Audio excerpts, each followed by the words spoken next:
Hello everybody and welcome back to a brand new video. Today's topic is golf going in the wrong direction? Today I'm joined by Karl Morris on the channel again. Thanks for coming on. Thanks for having me, Alex. So we spoke about this off camera and we've sort of suggested that we think there's too much emphasis on range work, range positions, and actually not enough on the course. We seem to be obsessed in the modern world with technique, and whilst we're not saying technique isn't important, ultimately I think most people need to ask the question, why do you play golf? What is it that you're actually after? Now, if you're actually after lower scores, surely we need to look a little bit more about your behaviour on the golf course. And I firmly believe, Alex, there's a bunch of things that you can do on the golf course that can improve your scoring without doing anything to your swing. Definitely. So if we were to say that every time people have a lesson, and we're not saying having lessons is wrong, No. there's too much emphasis on certain positions and not actually seeing their player or client perform on the course, because they could produce one set of swings on the range and they get onto the golf course, they've got a bunker, they've got water to go over, and almost they press the default button and that behaviour comes out. One of the things that we do know from the TrackMan data, the Launchman data, is that you can get some readings on a range, and you can get some readings, especially indoors. But you take people out on the golf course, and presto, those readings can be completely different because the brain responds very much to context and environment. So I think we need to look at what we do on the golf course much more. And as I think we're going to talk about, I think there's some really great training games. I want people to consider, instead of just practicing on the range, are you going to start training for golf? Okay. Now, one of the things that is for certain when you play a round of golf, even if you're one of the best players in the world, you're going to miss a bunch of greens. That is a fact. The best players in the world only hit 12 greens around, 12, 13 greens. So surely we should be training for the fact that we're going to miss a bunch of greens and still put a score together. Definitely. And you look at any good tour player, any good actual player, they're good around the greens. Yeah.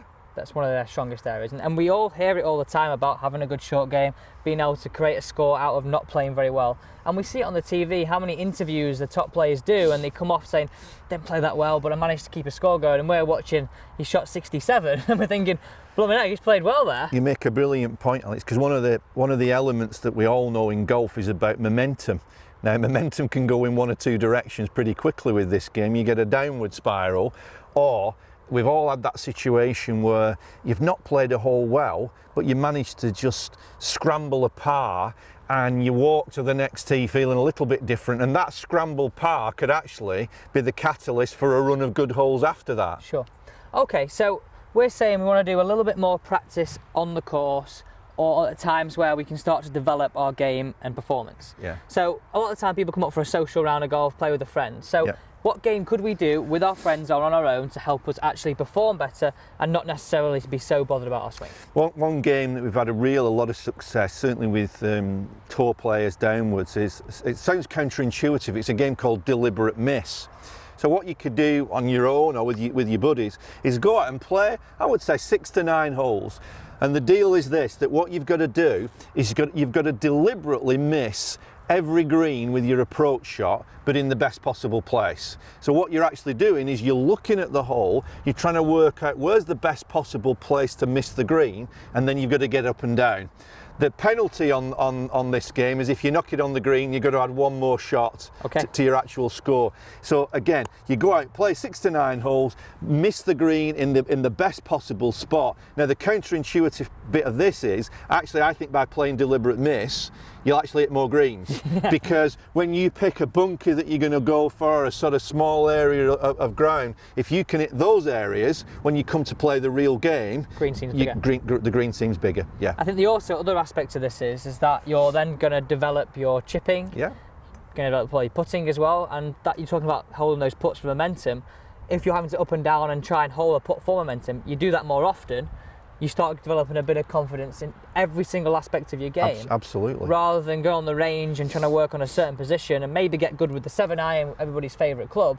Now we're on the course, we've hit a good tee shot, working on an iron shot, and then we're doing a chip and a putt. So every aspect. Exactly, and the point is that we're searching for perfection on the range. We all know it doesn't exist. The reality of the game, as I said, is that you're going to miss some greens. So when you've trained for it, you're ready. The other thing as well with this, Alex, what you're going to get is if you play the game maybe 2-3 times, 4 times a month, something like that, you're going to get some evidence. You're going to actually get the stats of how many greens, when you miss 9 greens in regulation, what would your score look like? And that's something that you can then feed back to you, the coach, or whoever you're working with your game on. Perfect. So we're playing this game together. So shall I pick? You pick this one. Where do you want to miss so it? the deliberate miss for me, Alex here. I don't fancy that trap for you on the right hand side. So I want you to just hit it to the left hand side, to that flat spot on the left hand side, just in front of the green. So we've got a nice, I would say we've got a nice then open area into the flag. Perfect.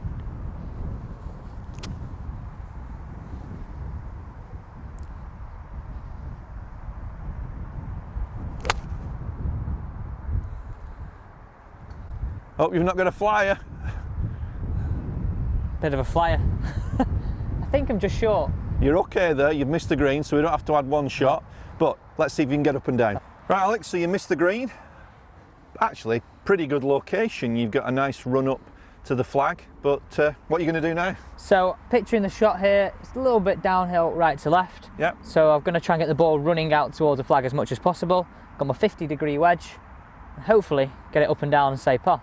What did you know before you play the shot though? What did you notice when you were playing that approach shot and you had to really look at the hole and pick an area?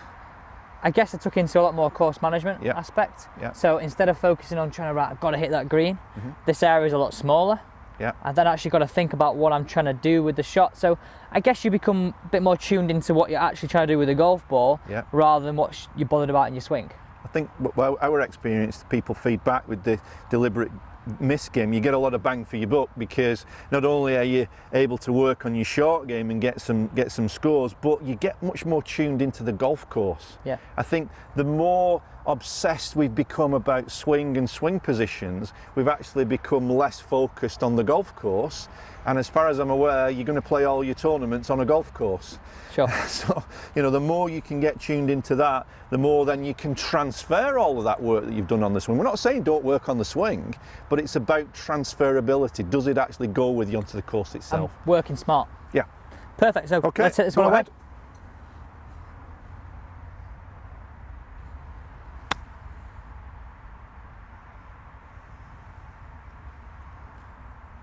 Pretty good. Good weight. Just left yourself a little bit of pressure there for the putt, Alex, but that's what we want. Let's go. Well done. Save par. Easy. A par saved. So I guess the moral of today's video is all about practicing on the course and not being so tuned into so much range work. Yeah, I think we just look at the golf course often as a proving ground rather than a training ground. Exactly. And I think the more you get out on the golf course and play games like that, essentially they're actually good fun. Yeah, definitely. You're challenging yourself. We love to gamify things in other areas, but I think we don't do enough of that at golf. But you've hit the shot where you wanted to with your approach, you've chipped it up, you didn't hit a perfect chip, but you've knocked the putt in, so we've actually ticked that box, you've deliberately missed the green, but you've got a par. Exactly, and that's probably a good thought to take into, say, a round at the weekend that I've holed on the last as well here. Yeah. A good putt to say par. And you're creating strong memories of what you can actually do in the future. Exactly. Well, thank you for coming on the channel. My pleasure, Karl. Alex, really enjoyed it. Thank you for watching today's video, and if you're interested in more of what Karl does at themindfactor.com, there's a lot more stuff coming out in the future about how you can perform better on the golf course as well as other aspects of the game as well. Thank you for watching. Don't forget to subscribe and check out all Karl's stuff too.